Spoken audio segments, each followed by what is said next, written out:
So, grant funding areas. Let me tell you the areas Bill cared about, because there are a lot of them. First is aging, and he adored his mother.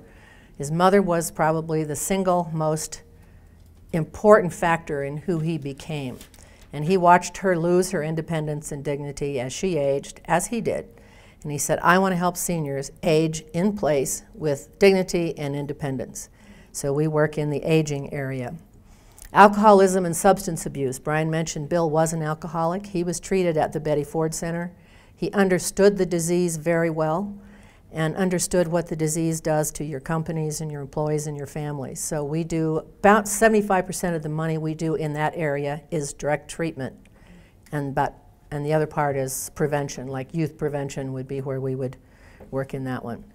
Amateur sports. Bill loved sports, period. He owned teams.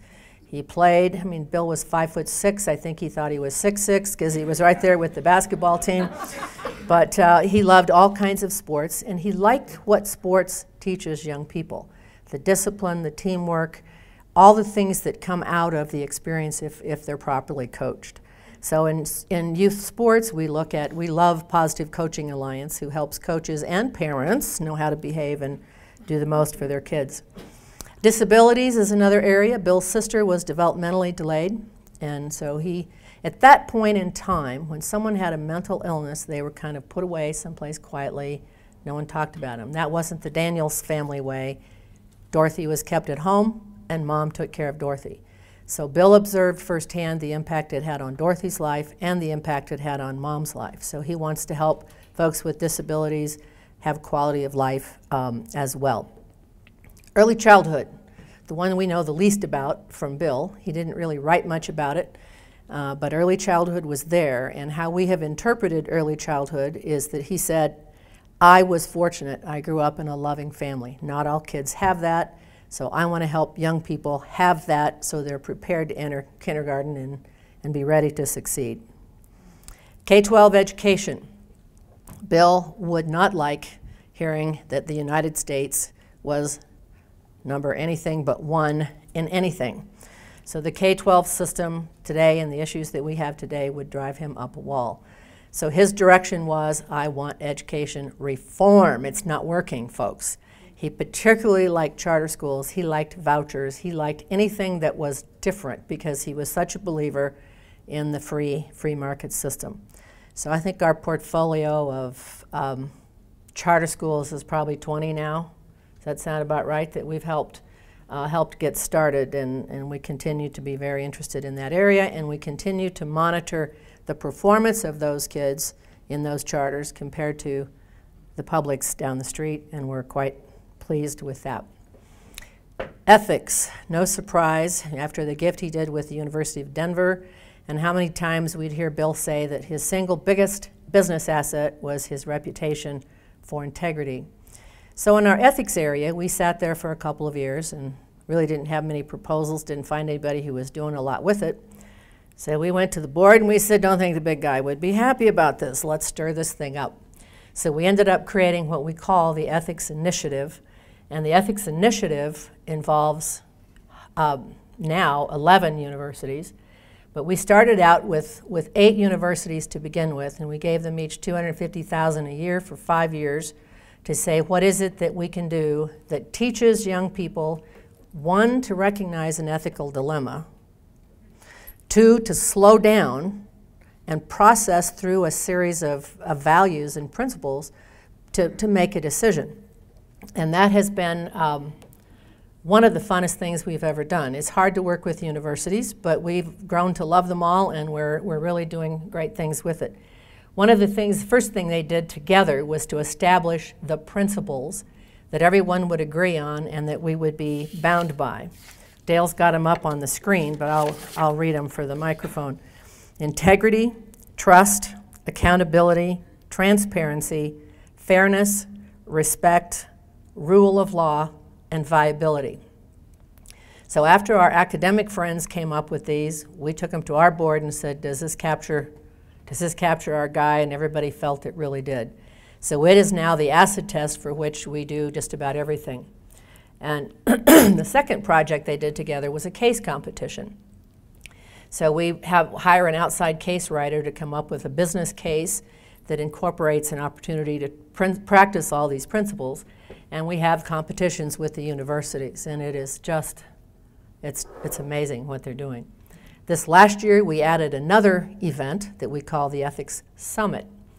And at the Ethics Summit, we had a speaker followed by breakout sessions. And the attendance was four students from each university, 4 faculty from each university, and 4 business people from each university. And if they didn't have 4 business people, they couldn't bring 4 of everything else. So we had business people at the table who actually deal with these issues every single day. So the case competition was great. Where we started working today on next year's case competition, and they wanted the subject to be, where are we going as a nation with regard to this? Last year was social media and the challenges involved with social media. So that's our ethics area. And then homeless and disadvantaged. This is one where Bill sort of sent double messages. I can remember driving down the street with Bill when he'd stop at the corner and hand out a $100 bill to a homeless person. And you'd think, Bill, that's not the right way to help them. But that mattered him, he was going to do it. So we do a lot of direct services for people in emergencies, but we also focus heavily on what is going to get them out of that situation to self-sufficiency. As sort of a subcategory of homeless and disadvantaged, we created what we call the Rapid Response Fund, recognizing Bill's what we called drive-by giving. So I remember getting calls at the bank when Bill would read in the newspaper about somebody's house who'd burned down, or someone didn't have enough money to bury a relative or whatever.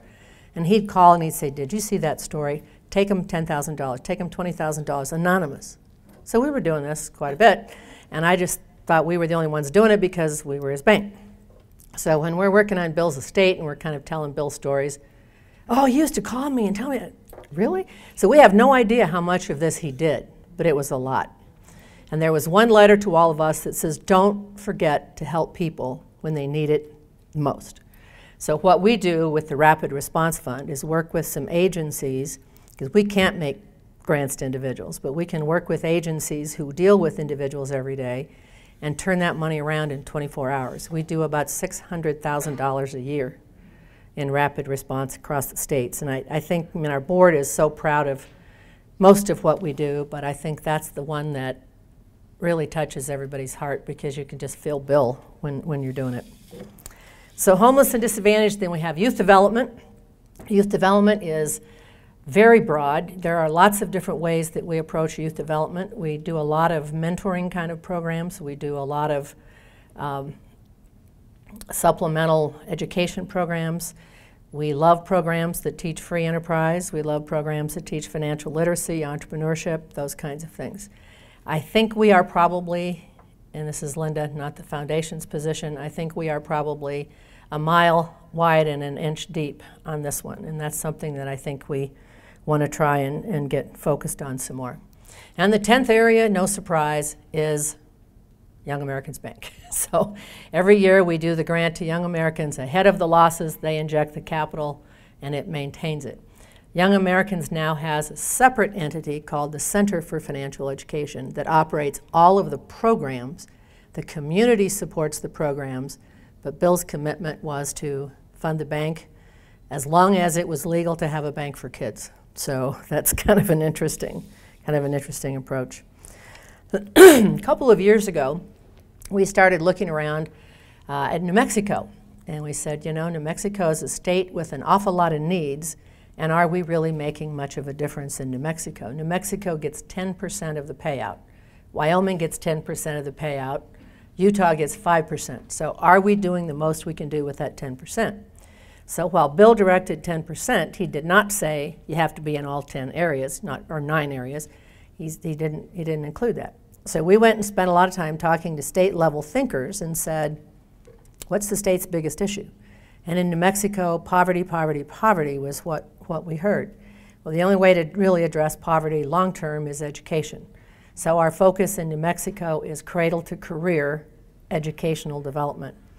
We found one group in southern part of the state that Bill would have absolutely adored. It was a young woman who was president of a manufacturing and machine company, and she would go to El Paso, Texas to hire her employees. So she pulled everybody in one room one day and she said, look, enough. I don't care what's wrong. I don't care whose fault it is. We as a community have a problem. Our kids don't make it to high school. If they make it to high school, they're not equipped to go on to college or to go on to work, and we employers go out of state to hire people. And someone started to say, yeah, but. She said, no, yeah, buts. What are we going to do about it? So fast forward 18 months, on the campus of New Mexico State University, they opened an early college high school where they would rev up the rigor for these kids significantly, and hopefully they would start getting some college credits while they're in high school. So the first class graduated last year, 5 years later. Oh, and the other thing is they went and found the most average kids that they could find to prove the point that everybody can learn in the right environment. Fast forward 5 years, first graduating class, 100% graduated.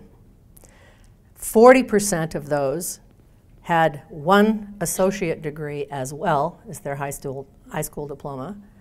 40% of those had 2 associate's degrees. So the business community worked with the schools to say this is the skills we need. Some cases it's high school, some cases it's associate, some cases it's higher ed, and it's working. So we have worked with the state of New Mexico, with Governor Martinez, to replicate that, and we're working on that model now in 10 cities in New Mexico. And then in the state of Utah, we went back a couple years after that and said, how are we doing in Utah? Very different situation than New Mexico. And in Utah, the Mormon Church has a very strong dominance, and the Mormon Church does an enormous amount for the communities. They are very philanthropic. So we wanted to understand what their focus was, what gaps might be, and how we could supplement the situation there.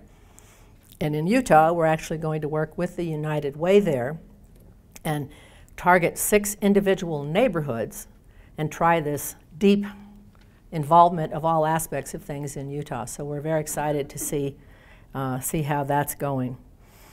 Then the other thing that we're working on now is program-related investments. Brian's heard me talk about this one, but the ability to take money out of the investment side of the house, not just the grant side, and look for something that is mission-related but has a market return. So charter school facilities, as an example, is one that we're very intrigued by. Very honestly, we've all been so busy wrapping up end of the year, we haven't put a lot of time into it, but we think that has some potential for us as well.